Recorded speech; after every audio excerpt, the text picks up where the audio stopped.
여러분, 우리의 신앙을 한번 점검해 보도록 하겠습니다. 한마디면 될 것 같아요. 예수님이 오늘 오셨으면 좋겠다라고 생각하십니까? 허를 찔렸어. 뭐 속으로 대답하셔도 됩니다. 예수님이 오시면 요한계시록에 보니까 새 하늘과 새 땅이 이루어지면 모든 눈물을 그 눈에서 닦아주시니 다시는 사망이 없고 애통하는 것이나 곡하는 것이나 아픈 것이 다시 있지 아니하리니 처음 것들이 다 지나갔음이로다. 이렇게 되는 것이 우리의 소망인 줄 믿습니다. 예수님이 다시 오실 때 그렇게 될 것입니다. 그러나 그렇게 되기까지 시간들이 있죠. 우리는 예수님이 언제 오실지, 주께서 언제 재림하실지 그때와 그 시를 알 수 없기 때문에 깨어 있으라 말씀하신 것을 기억하며 기다림 속에서 인내로 이 세상을 살아갈 수밖에 없는 것입니다. 예수님 당시의 사람들도 그랬어요. 19장 19절 보면, 누가복음 19장 19절을 보면 사람들이 하나님 나라가 당장 나타나실 것으로 기대했다라는 표현이 나옵니다.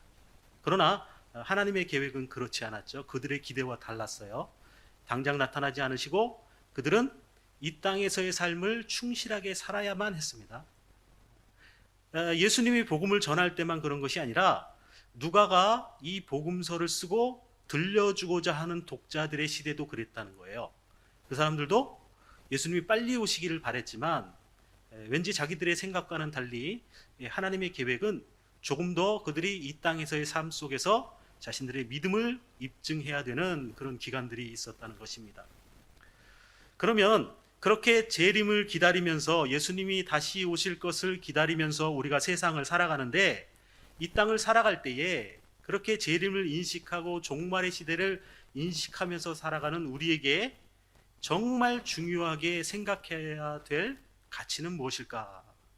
특히 우리가 신앙생활을 하면서 중요한 것을 말하라면 여러분 무엇을 꼽을 수가 있겠습니까? 오늘 본문과 그리고 뒤에 나오는 바리새인과 세리의 기도 비유, 이 두 비유는 예수님이 종말을 살아가는데 우리에게 가장 중요한 가치 두 가지를 교훈해 주시는 내용입니다. 우리가 지난주에 한 가지는 살폈고, 오늘은 이 앞에 나온 비유, 불의한 재판장과 억울함을 호소하는 과부의 비유를 통해서 우리가 살아가는데 정말 필요한 것이 무엇일까라는 교훈을 살피며 은혜를 함께 나누려고 합니다. 여러분, 이 비유에서 주목해야 될 핵심은 두 가지입니다. 사실은 비유에서 주목한다기보다 이 비유를 시작할 때 한 말이 있어요. 그 비유를 시작하는 말과 비유를 적용하는 말씀에서 이미 그 비유가 무슨 의미인지 확연하게 드러난다는 거예요. 예수님은 이 비유를 말씀하신 후에 8절에 이렇게 말씀하십니다. 인자가 올 때 세상에서 믿음을 보겠느냐라고 하셨어요. 그러니까 지금까지 비유를 말씀하신 것은 믿음의 태도란 이런 것이어야 한다라고 적용하신 것이란 말이죠. 인자가 올 때 세상에서 믿음을 보겠느냐, 앞의 내용들은 바로 그 인자가 올 때 너희들이 보여야 할 믿음의 태도다라고 이렇게 적용을 하신 것이란 말입니다. 다른 하나는 1절에 이 비유가 낙심하지 말고 항상 기도할 것에 대한 교훈임을 밝혀두었다는 것이에요. 그렇다면 교훈의 핵심은 간단하죠? 너무 쉽습니다. 이미 다 밝혀주셨어요. 항상 기도하고 낙심하지 말아야 한다. 그것이 우리가 예수님을 기다리며 갖추어야 할 믿음의 태도다라는 것입니다. 그런데 교훈의 핵심을 아는 것은 이렇게 너무나도 간단해 보이지만 예수님의 적용하시는 말씀이 조금 우려가 된다는 거예요. 의문형으로 되어 있죠? 인자가 올 때 세상에서 믿음을 보겠느냐? 여러분 어떻게 대답하셔야겠습니까? 무엇이라고 대답하실 겁니까? 세상에서, 인자가 올 때 세상에서 믿음을 보겠느냐? 여러분 지금 믿음으로 살고 계십니까? 아멘이 없어져 버렸어요. 지금의 여러분은 예수님이 오셨을 때 믿음으로 잘 살았구나 그렇게 인정받으실 만합니까? 이것보다 중요한 것이 없잖아요. 예수님의 재림이 있을 거고, 그리고 그 재림을 기다리며 사는 우리의 삶에 믿음으로 잘 살았다, 잘 견뎌냈다 라는 이 말씀보다도 중요한 것이 없는데, 여기에 우리가 떳떳하지 못하다면 오늘 예수님이 오신들 우리가 반갑게 맞을 수만은 없는 것 아니겠습니까? 인자가 올 때 세상에서 믿음을 보겠느냐, 이 물음에 자신 있게 우리 자신을 추천할 수 있는 저와 여러분이 되기를 주의 이름으로 축원합니다. 나는 믿음으로 이 땅을 살아가고 있습니다. 나는 믿음으로 주의 오심을 기다리고 있습니다. 이렇게 대답할 수 있기를 바랍니다. 그렇다면 믿음으로 산다는 것은 무엇입니까?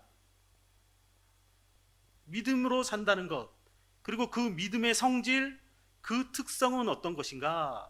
오늘 우리가 예수님의 가르침에서 교훈을 찾아보려고 합니다. 사실 내용은 우리가 잘 알고 있는 비유이기 때문에 내용은 필요한 것을 제외하고는 생략하려고 합니다. 본격적인 비유는 2절에서부터 시작되는 것이죠. 비유에는 재판장과 과부 이렇게 두 사람이 등장합니다. 그런데 2절에서 이 재판장은 하나님을 두려워하지 않고 사람을 무시한다라고 소개가 됩니다. 그래서 6절에서는 이런 특징, 하나님을 두려워하지 않고 사람을 무시한다라는 특징을 집약해서 불의한 재판장이라는 별칭을 거기에다가 붙여줬습니다. 하나님을 두려워하고 경외하고 사람을 존중하는 것, 이것이 재판장들 그리고 권세자들에게 필수적인 덕목인 것이에요.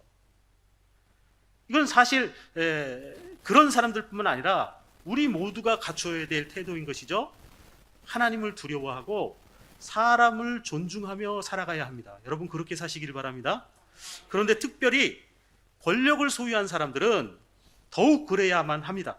왜냐하면 자기가 가진 힘 때문에 하나님을 잊어버리고 권력과 힘이 있으니까 남을 낮추어 보고 다른 사람을 무시하기가 쉽게 된다는 거예요.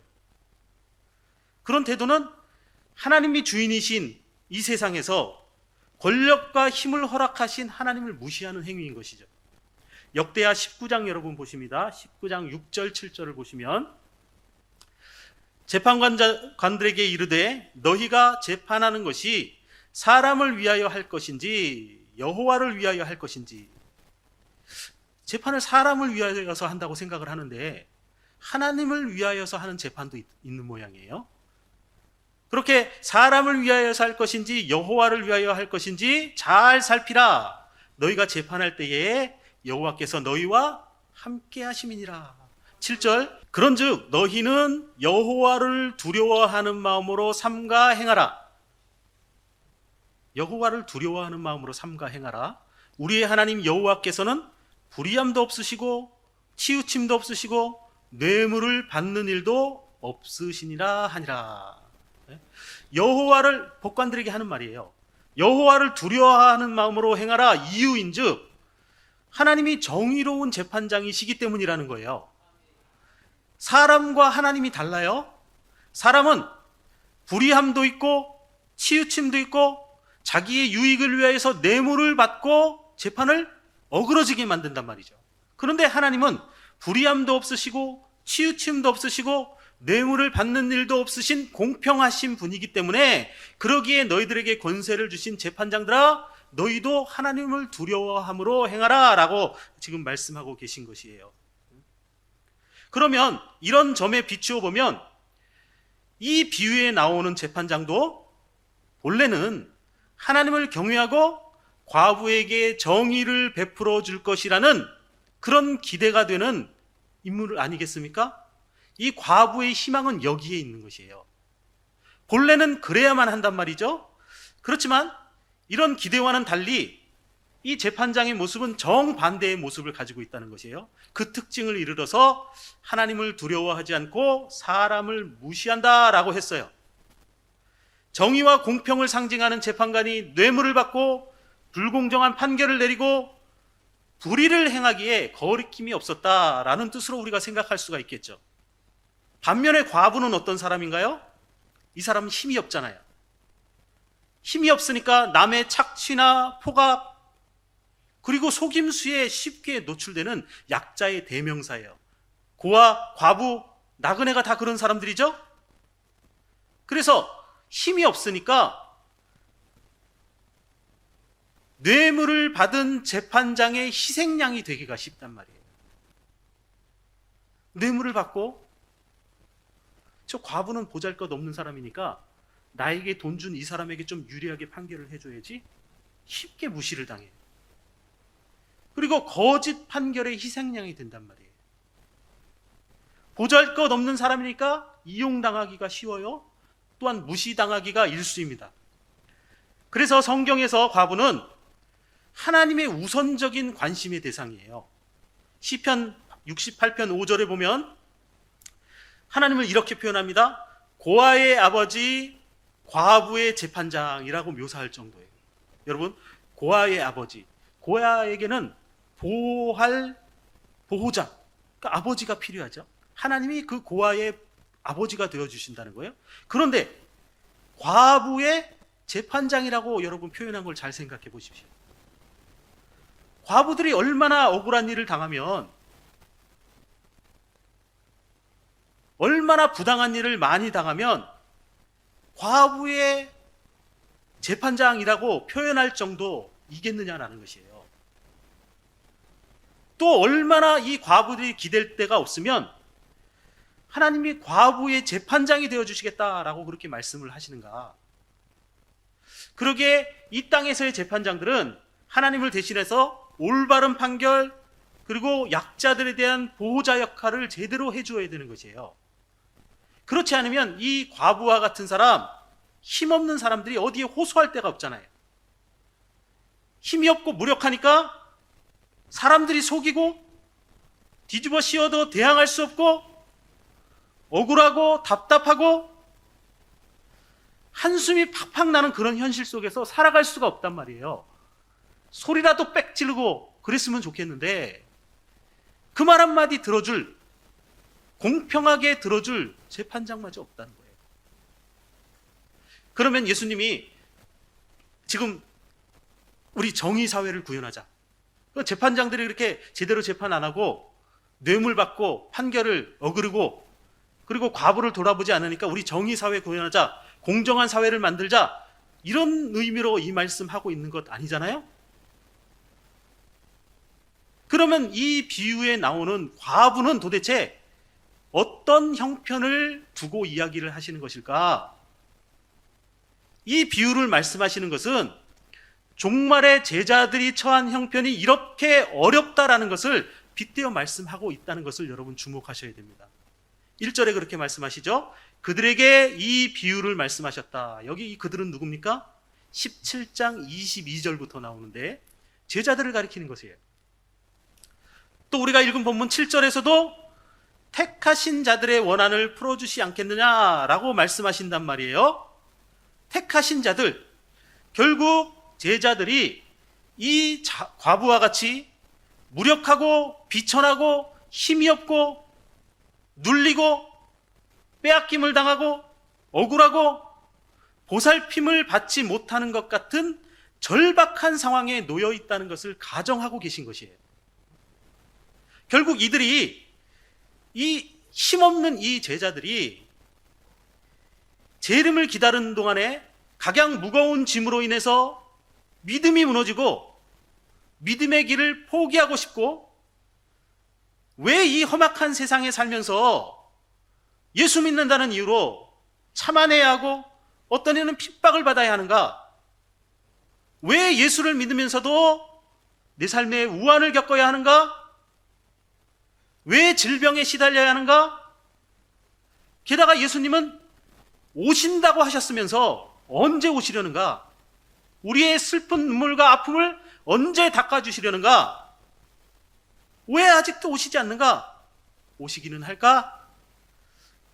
원망스럽기도 하고 의심이 들기도 하고 낙심하게 될 위험한 상황을 전제하고 있는 것입니다. 누가 그럴까요? 17장 27절 보면 노아가 나오는데, 노아처럼 자신을 구별하여 약속의 말씀을 붙들고 사는 사람들이 그렇다는 거예요. 사람들이 비난을 하죠. 뭘 그렇게 어려움을 지고 사느냐? 그렇게 어려움을 지고 산다면 예수를 믿는다는 게 무슨 의미가 있느냐? 세상 당할 고통들 다 당하고 세상에 닥칠 위험들 다 닥친다면 너는 헛것을 믿고 있는 것이 아니냐? 세상 사람들의 조롱하는 소리, 불신의 소리, 그리고 내 마음에서 들리는 의심의 소리, 이런 것들을 그들이 듣게 되었을 것이에요. 그럴지라도 낙심하지 말고 믿음을 견지해야 한다라는 것이 오늘 본문에서 말하는 핵심 메시지인 것입니다. 그 근거가 무엇입니까? 왜 낙심하지 말고 왜 믿음을 견지해 나가야 합니까? 하나님은 이 불의한 재판장과 같지 않기 때문이라는 것이에요. 7절 분명히 말씀하시죠. 하물며 하나님께서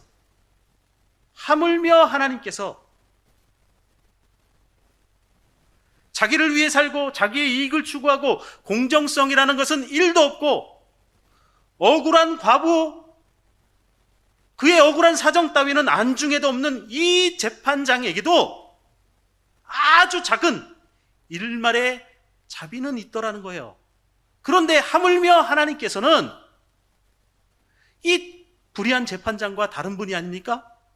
하나님은 공정하시고 자비로우신 재판장이기 때문에 과부도 억울함을 풀고, 그리고 우리가 지난주에 살펴본 세리도 의롭다고 선언될 수 있는 것이에요. 하나님의 속성, 하나님의 성품, 그것이 우리가 믿음을 발휘할 수 있는 근거가 된다는 것입니다. 그래서 믿음은 하나님을 아는 데 근거해 있는 것이에요. 하나님을 알아야 믿음이 바로 설 수 있는 것입니다. 생각해 보세요, 여러분. 어려움이 닥쳤어요? 낙심하지 않으려고 한다고 해서 여러분 낙심이 안 되던가요? 큰 풍랑을 만나고 내 삶을 쥐고 흔드는 그런 어려움들을 만나고 내 마음을 옥죄는 그런 일들이 즐비하면 낙심하지 말아야지. 그런다고 낙심이 안 됩니까? 세상 바라보고 현실 생각하면 저절로 낙심이 되지요. 왜 내게 이런 불행과 시련이 오는가? 심지어는 원망도 됩니다. 그러나 여러분, 하나님이 어떤 분이신가를 봐야 한다 그 말이에요. 그리고 하나님에 대한 기대를 멈추지 말아야 돼요. 과부가 무시를 당하면서도 끈기 있게 기도했던 것처럼 우리도 끈기 있게 하나님을 바라보는 것, 그것이 믿음의 특성이라는 것이에요. 믿음은 하나님을 끈끈하게 붙잡는 거예요. 그게 믿음의 특성이고 믿음의 성질입니다. 여러분의 믿음은 그런 끈끈함을 발휘하고 계십니까? 기도요? 끈질기게 기도하면 내가 원하는 것을 얻을 수 있다, 공식이 아닌 거예요. 항상 기도해야 된다는 것은 내가 하나님을 믿습니다, 내가 하나님에 대한 신뢰를 거두지 않습니다 라는 믿음의 실천적인 행동일 뿐이에요. 세상에 호소할 것이 없을지라도 낙심하지 않고 하나님에 대한 신뢰를 거두지 않는 것, 그 간절하고 끈기 있는 기대가 기도로 표출되는 거예요. 내가 기도하면 하나님께서 들으실 것이기 때문에 하나님이 들으시고 사랑하는 자녀에게 좋은 길을 내주시고 그를 붙들어서 넘어지지 않도록 힘을 주실 것이기 때문에 그 기대가 살아있기 때문에 하나님께 기도하는 것 아니에요? 그렇다면 신앙의 본질은 무엇입니까? 낙심하지 않고 하나님이 내게 선함이 되신다는 것을 놓치지 않는 것이에요. 파도가 넘실거려도 두려워하지 않고 한결같이 주를 바라보는 것, 벼랑 끝에 있다 할지라도 절망하지 않고 그곳에 길을 내시는 분이 하나님이시라는 것을 끝까지 확신하는 것. 아브라함이 그랬잖아요. 이삭을 드림처럼 막다른 골목에 있어도 하나님께서 내게 길을 예비해 주셨을 것이라는 것을 확신하는 그 끈질김, 그것이 우리들의 믿음의 특성이라는 것입니다. 이 세상의 어떤 것도 우리의 억울함을 풀어줄 수 없고 우리의 가난한 마음을 헤아려 줄 수가 없습니다. 하나님만이 유일한 그리고 절대적인 소망이신 것을 믿고 붙드시기를 바랍니다. 그분을 바라봄으로 낙심하지 마십시오. 더욱이 우리가 하나님 앞에 어떤 존재인지를 여러분 생각해 보시기를 바랍니다. 비유 속에 나오는 과부와 그리고 제자들은 억울함을 가지고 있다는 공통점이 있어요. 그런데 과부와 제자를 대하는 각각의 재판장은 그들의 이 과부와 청혼자들을 대하는 태도는 다르다는 거예요. 불의한 재판장은 과부를 번거로운 존재로 생각합니다. 괴로운 존재, 내 삶에 도움이 안 되는 존재, 귀찮은 존재로 여겨요. 정말 지긋지긋하다. 이 여자가 또 찾아왔네. 오늘도 시달리겠네. 다시는 보기도 싫다. 과부에게는 그 사람이 최후의 희망이기에 찾아가지 않을 수가 없죠. 그런데 최후의 희망이라고 생각하는 그 사람은 이 과부를 반기지 않고 외면하고 모른 척 한다는 거예요. 그렇지만 의로운 재판장이신 하나님은 우리들을 그렇게 여기지 않으시잖아요. 7절에 그렇게 이야기했죠. 택하신 자들, 내가 너를 나의 자녀 삼겠다, 나의 의로운 통치를 받는 백성을 삼겠다, 그렇게 정하신 우리는 하나님의 택함을 받은 존귀한 존재들이라는 거예요. 하나님께서 팔을 벌리고 받아주시고 무엇을 말하든지 들어주시고 하실 수 있다면, 그리고 그것이 하나님의 뜻에 합당하다면 하나님께서 들어 응답하시는 존재들이라는 것이에요.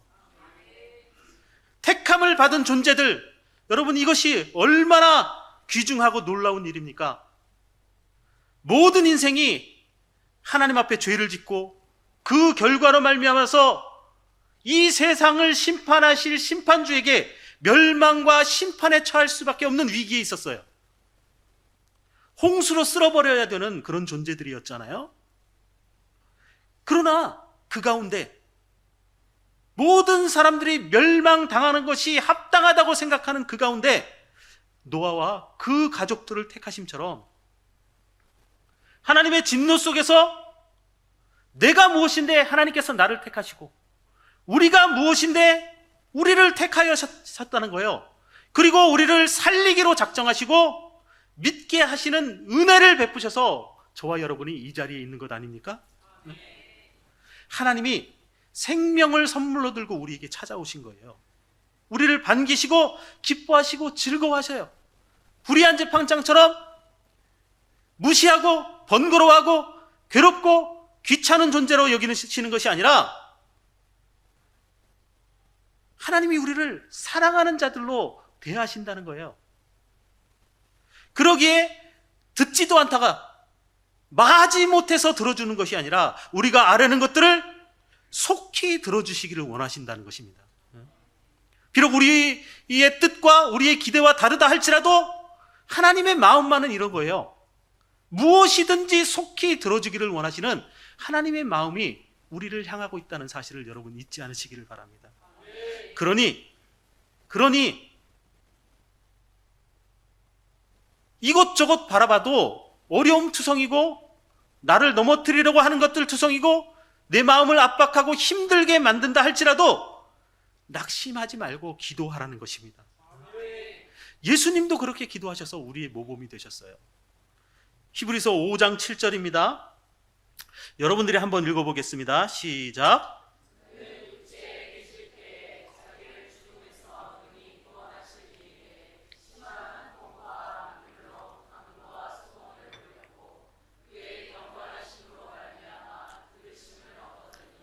예수님도 심한 통곡과 눈물로 간구와 소원을 들으셨대요.